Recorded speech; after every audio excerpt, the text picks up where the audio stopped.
আলহামদুলিল্লাহ, আমার অনেক দিনের স্বপ্ন ছিল যে আমি মক্কা শরীফে যেয়ে উমরা হজ করব। তো আল্লাহ তাআলা কবুল করেছে আলহামদুলিল্লাহ। অবশেষে আমি মক্কা হারাম শরীফের গেট দিয়ে ঢুকে হারাম শরীফের শেষ প্রান্তে চলে আসছি। এখান থেকে কাবা শরীফ খুব কাছে, খুবই কাছে এখান থেকে কাবা শরীফ। আর ১ মিনিট লাগবে সম্ভবত কাবা শরীফের সামনে যেতে। তো এখানে এসে আমার যে অনুভূতিটা এতটা শান্তিদায়ক ছিল বলার মতো না। আলহামদুলিল্লাহ, নিজের চোখে কাবা শরীফ দেখার মতো শান্তি, ওহ! অনেক শান্তি, অনেক।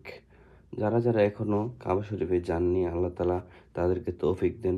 ইনশাআল্লাহ সবাই একদিন উমরা হজ করবেন। আল্লাহ তাআলা সবাইকে উমরা হজ করার তৌফিক দেক। আমিন। আমার ভিডিওটা এই পর্যন্তই ছিল।